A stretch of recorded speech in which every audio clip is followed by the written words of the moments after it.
Trapper Ed with my Trapper Ed garage auto shop videos. I got this gasket for the EGR gooped up with Permatex non-hardening through the container right, so that I could use this and redo this Mr. Gasket Adapter with these hex 5/16. These are 2 inches. I bought them at Lowe's. They were quite expensive. $3.44 each. Ouch. Yeah. Hillman. See. 2 inches, 5/16, 18 turns. That's what I need to mount it to the truck, because I couldn't get it torqued down properly. So anyways, you can see this gasket surface is coated, and I'm going to take you out to the truck and show you the other gasket surface that we're going to mate it all to, because I got to do this in 2 parts. This camera has no memory. So I've cleaned the surface and sanded it with sandpaper, 80 grain sandpaper right here. And I sanded it down and got the old gasket material off, so it's prepared to accept this Mr. Gasket.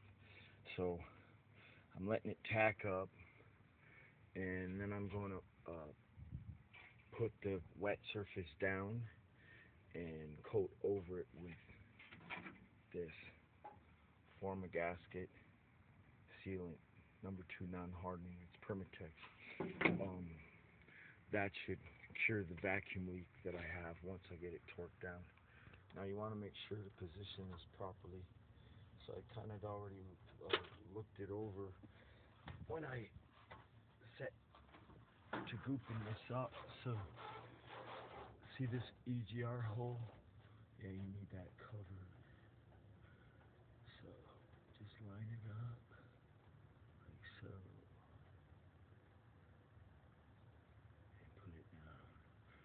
It's a 2-barrel manifold, and we're doing a 2x4 Mr. Gasket conversion, so we can use the Holley 4160 on this sucker, and that's the only way I could figure out to do it. I wasn't getting proper torquing with this. These are the bolts that hold the Holley on, but these bolts I was trying to use, these carburetor bolts. They're also 2 inches. But I couldn't torque this nut because I can't get once it's seated, and it won't torque down. And once you turn it with this adjuster, but once it's seated, how are you going to torque it any further? You can't. So it was a dilemma. So it was a good idea, but it didn't work and created a vacuum leak. So now I'm doing it this other way with the 2-inch 5/16, 18 turn hex bolts that I bought the other day at Lowe's, and I've already showed you. So that's how that's going to work. And if you need to raise it slightly, you can use a washer, because it's got to go down into this hole right here. And you see how there's a place for the nut in the seat.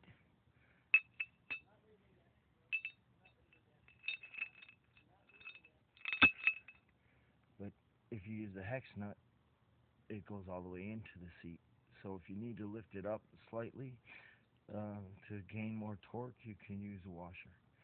Anyways, this is part 1 of this, and I'm going to put it on, and I'll show you what I'm doing in part 2 as far as putting this stuff on, and hopefully it will tune up this time without a vacuum leak. We should be getting minimum 15 psi to probably 18 to 20 out of a good engine, but we'll see.